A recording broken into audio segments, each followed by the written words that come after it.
Bueno, el coronavirus, la pandemia y el desafío que implica para la ciencia y también para los gobiernos en cada nación en el mundo. La Argentina expuesta por la pandemia. ¿Quiénes son los responsables? Estamos con Juan Grabois aquí para pensar estos temas. Juan, gracias. ¿Cómo estás? Juan, hubo una primera reacción de China y fue efectiva en su contención de la pandemia, una vez disparado el brote, a partir de un gobierno de terrible poder para disciplinar a su sociedad y controlarla con inteligencia artificial. Las democracias liberales de buena parte de Occidente están teniendo grandes problemas.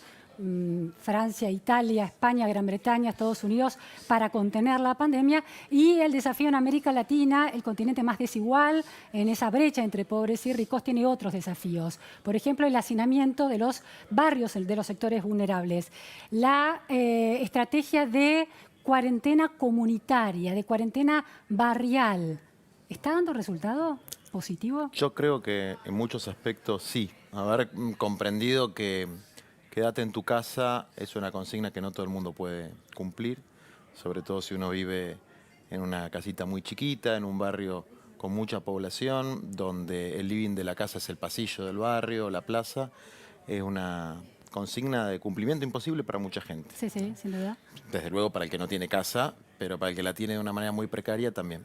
Entonces, quédate en tu barrio, cuidarse entre los vecinos, trabajar sobre todo en todas las actividades de cuidado, de cocina, en comedores comunitarios para las familias que viven al día, digamos, ¿no? Pues son sectores de lo que nosotros llamamos la economía popular, son personas que laburan en el cartón, en el sector de costura, en venta ambulante, en las ferias.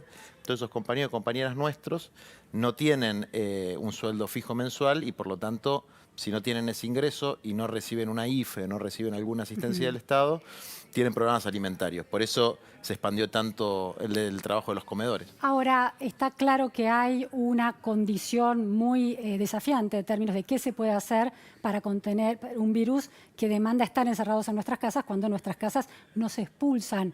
Ahora, ¿sostenés de todas maneras que la medida funciona? Hay cifras que publicadas por José María Acosta, periodista del diario La Nación, que cubre día a día este tema, que indican que en la ciudad de Buenos Aires, la semana pasada se anunciaba oficialmente 7 casos de contagios de coronavirus en los barrios vulnerables, villas miserias de la ciudad, y hoy llegan a 124 y se calcula una multiplicación de que va a ir sumando 10 o 15 casos en pocos días. Sí, eso es así. Yo creo que va a ser peor, digamos, ¿no? No creo que vaya a ser una cuestión sencilla. Va a ser peor y cuando se vaya flexibilizando las actividades económicas, va a ser peor.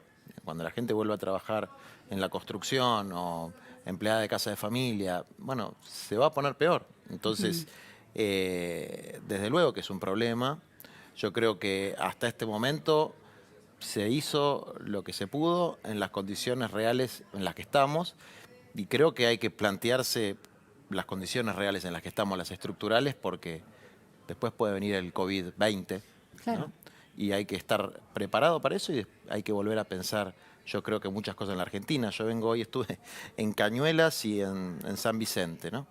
Y la verdad que la gente vive muy mal con las calles de tierra, en un lugar donde hay tierra por todos lados, donde se podrían hacer buenas urbanizaciones, donde se podrían hacer lotes con servicios, donde se podrían abrir calles. Y la verdad que es una deuda estructural que tiene Claro. nuestro país con por lo menos 5 millones de hombres y mujeres. Vamos a volver a esas deudas estructurales en relación a lo que se pudo haber hecho y si se hizo todo lo posible dentro de las circunstancias particulares de un país con una tasa de pobreza que ya supera el 40%, sobre todo en el contexto de esta pandemia.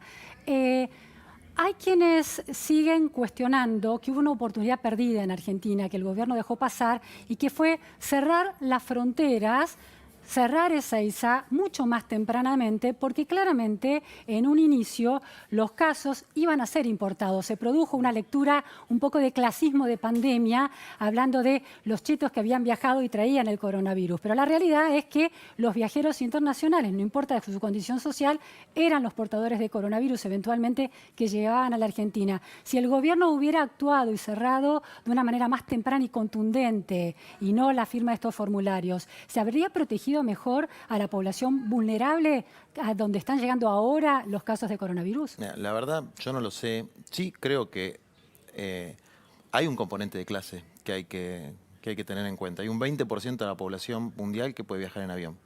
El resto no viaja en avión. Y en la Argentina ese porcentaje se reduce muchísimo, ¿no?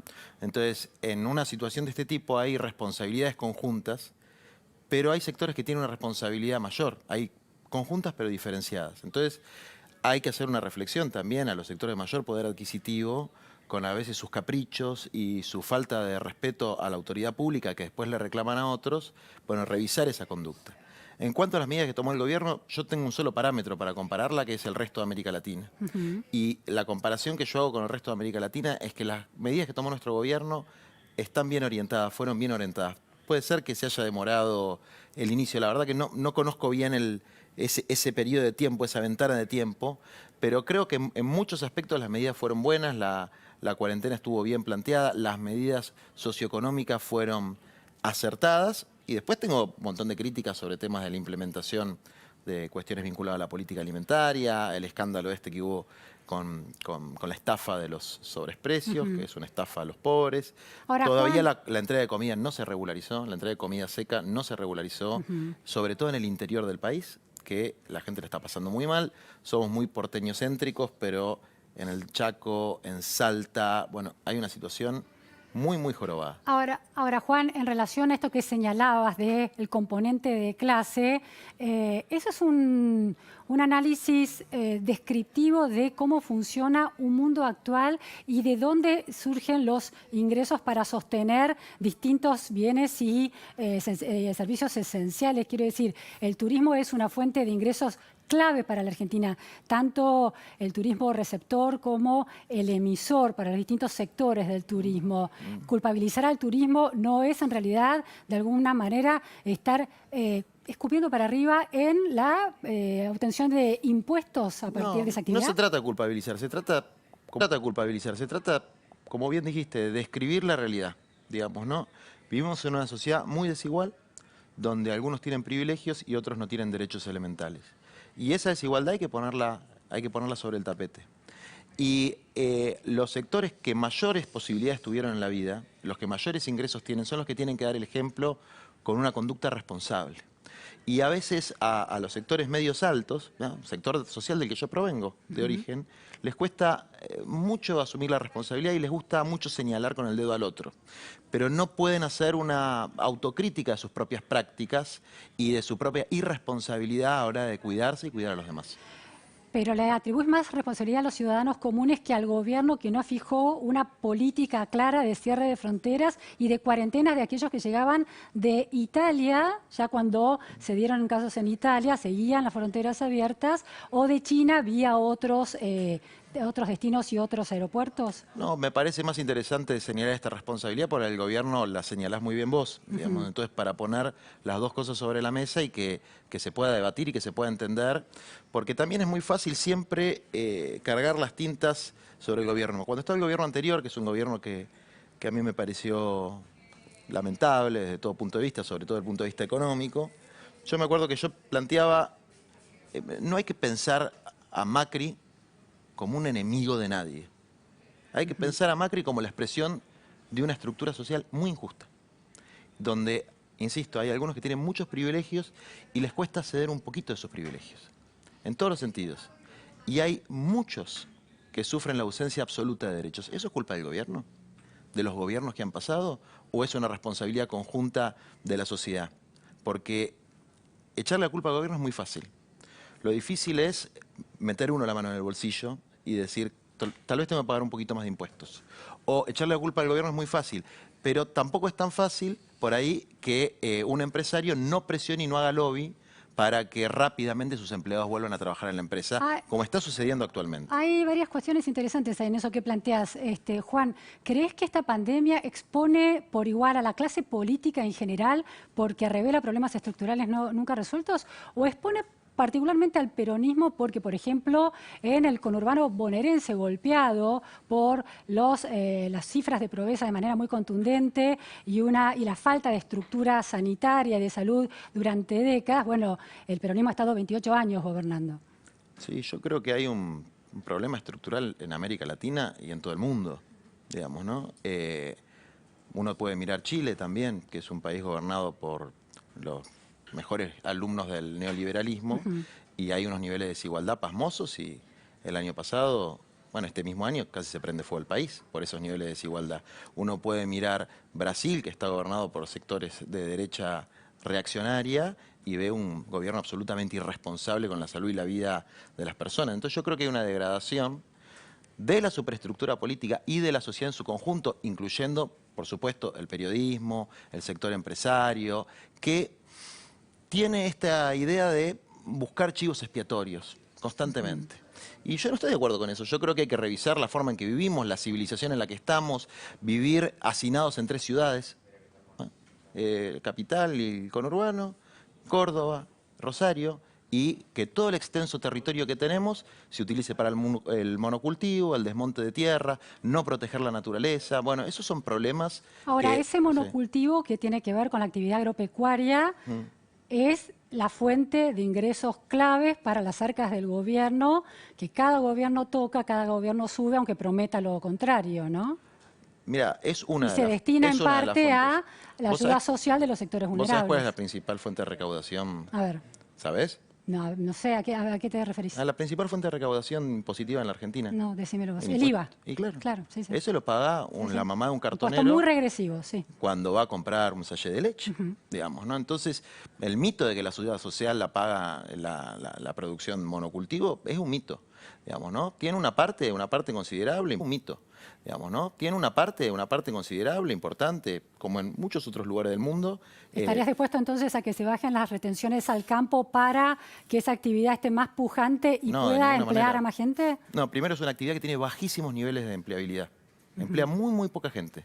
Es una actividad que se caracteriza por estar altamente tecnificada y por lo tanto tiene muy poca mano de obra, digamos. Directa, pero genera un ecosistema de desarrollo tecnológico ¿o no? No, es escaso, digamos, un sector que es poco generador de mano de obra. La horticultura es otra cosa, la horticultura sí genera miles y miles de puestos de trabajo, la agricultura familiar, la agricultura de pequeña escala, que es lo que se usa en el primer mundo, digamos, el mundo del capitalismo desarrollado, salvo en los Estados Unidos, no trabaja con el monocultivo, trabaja con la diversificación, digamos. Entonces nosotros tenemos un problema de perspectiva ecológica, digamos, ¿no? De no comprender que nosotros necesitamos diversificar la producción, no tener un campo vacío de agricultores. Nosotros tenemos 96% de población urbana.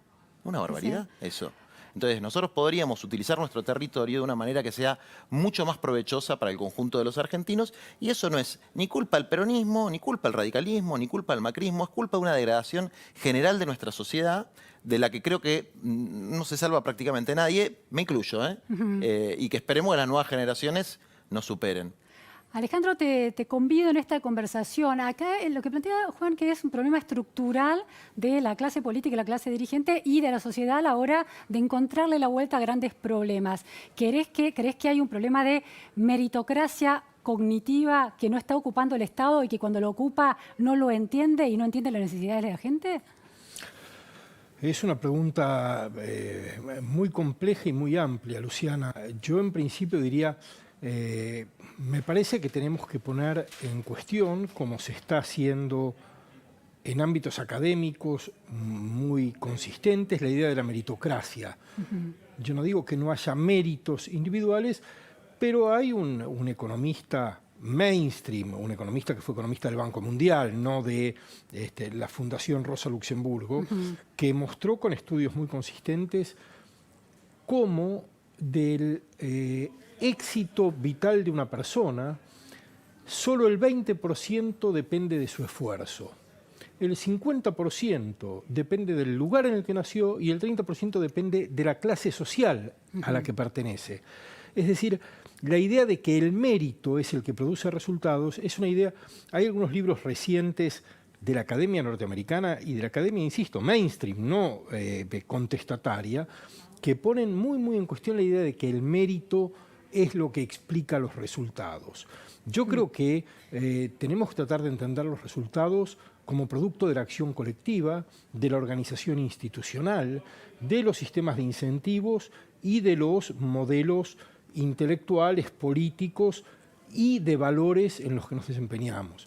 Creo que en todos estos sentidos, incluido el del mérito, nuestro país sale muy mal parado, muy mal parado. Ahora, Juan, te paso la pelota a vos. Si el mérito no es la variable que nos puede garantizar un Estado inteligente, ¿lo es la militancia? Después del corte, ¿me la contestás? Vamos a un corte en la repregunta Noticias a Fondo y enseguida volvemos.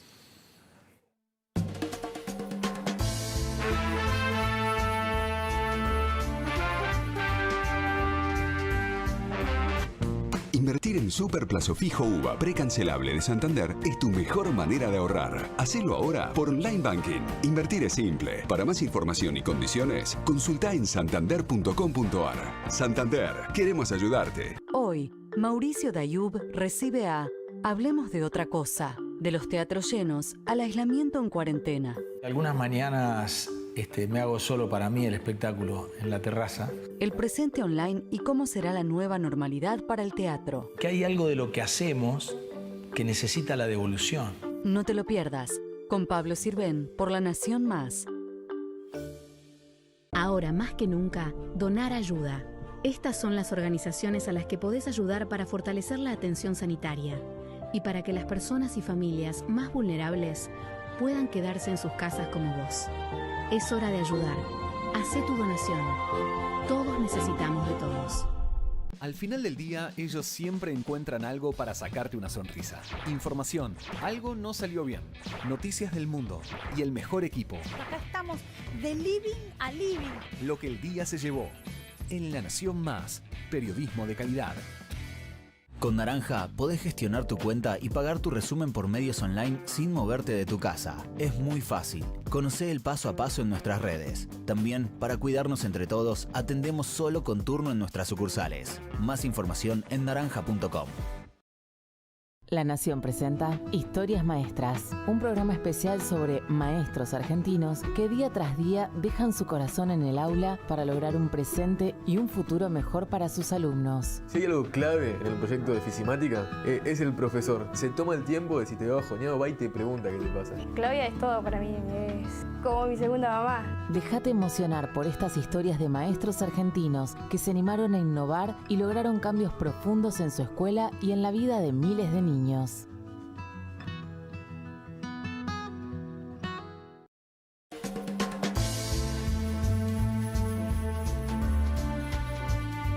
Argentina de la pandemia más expuesta que nunca en sus debilidades.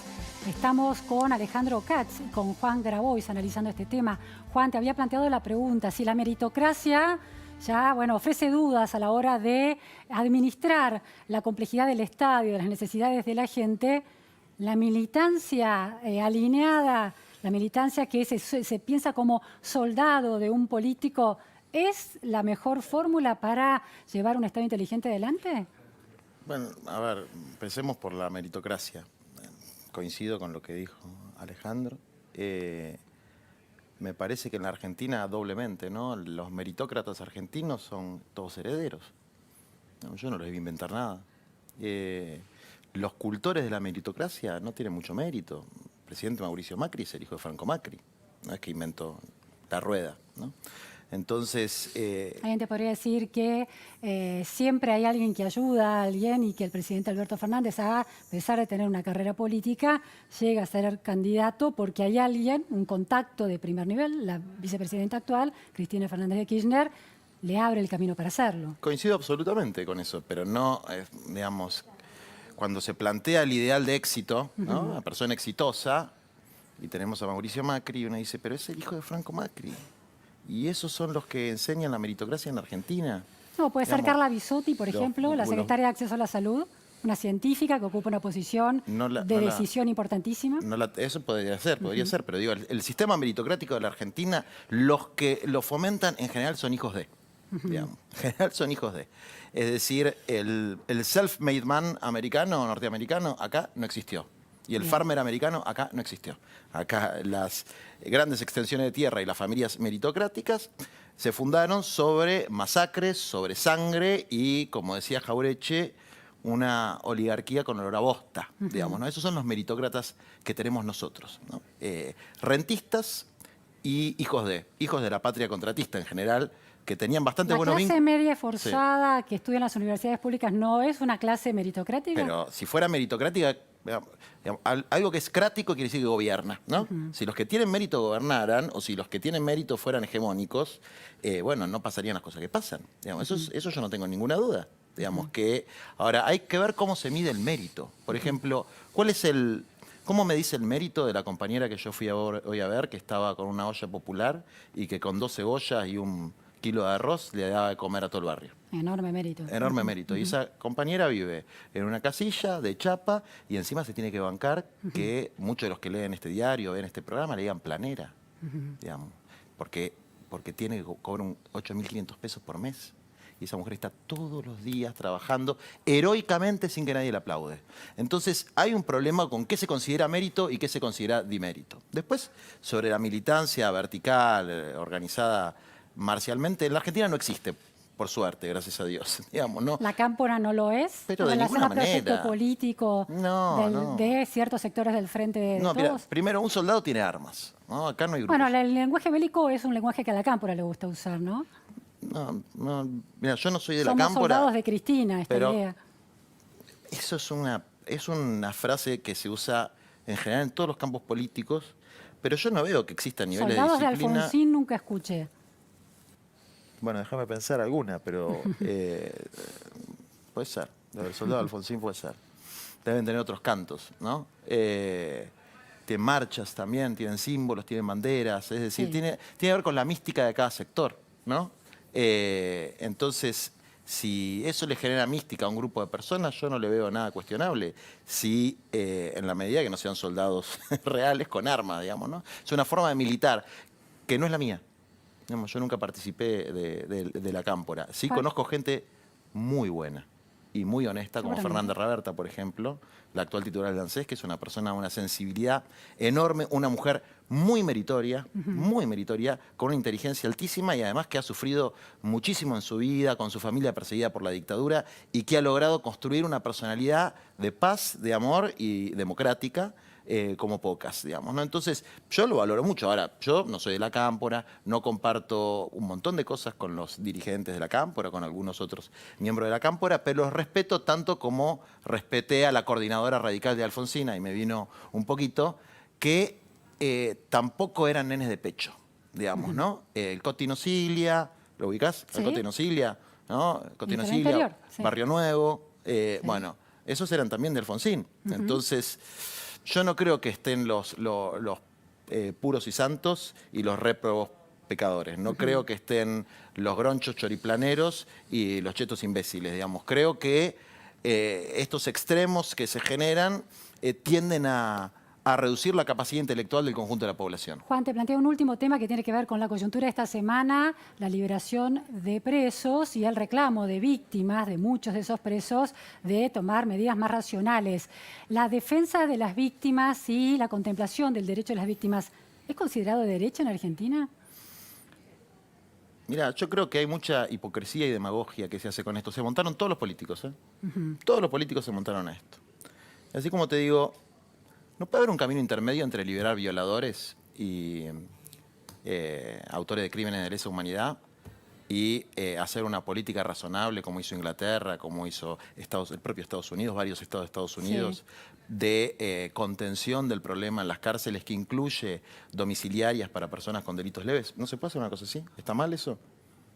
Se podría hacer si hubiera medidas de largo plazo y de mediano plazo en la Argentina a la hora de resolver los problemas estructurales que señalabas. No, estoy de acuerdo, pero en este momento, como se hizo en muchos lugares del primer mundo, no se podría hacer algo que no sea ni liberar violadores y asesinos, ni dejar todo como está. Es decir, a los delitos leves y a las personas que estaban por terminar la pena, que les faltaban 6 meses, que puedan ir con la tobillera. ¿Eso está mal? No, podría ser interesante. Ahora, detrás de eso, y tenemos que terminar acá, Juan, detrás de eso no hay en realidad, detrás de la liberación de presos, no hay en realidad un interés político, compensar el hecho de la liberación de los presos kirchneristas que lograron muy fácilmente la salida de la cárcel y no una preocupación real por la salud de los presos. Mira, los presos kirchneristas salieron antes. ¿Vos pensás que a algún político le interesa ponerse el 85% de la gente en contra, tomando una medida que todo el mundo sabe que es impopular? Los motines de las cárceles generan un estado de caos y de inquietud en la opinión pública también grande. Mira, con la pedagogía de la crueldad que se ha generado en este país, Si alguien hubiese ido a ese motín, lo hubiese reprimido, hubiese matado 5 tipos, lo hubiesen aplaudido. Lo hubiesen aplaudido. Porque la frase que se mueran todos es una frase común. Y yo lo que planteo es una cosa bastante más sencilla, que es tratar de pensar con algún nivel de racionalidad. Ni violadores, asesinos y genocidas sueltos, pero tampoco dejar las cosas como están, que son fórmulas que no funcionan en ningún lugar del mundo, digamos. Bien. ¿No? Muchísimas Muchas gracias, gracias a vos. Juan Grabois. Vamos de vuelta a entender un planeta rodeado, habitado por virus. Un planeta y los hombres hechos de virus. Carl Zimmerman, del New York Times.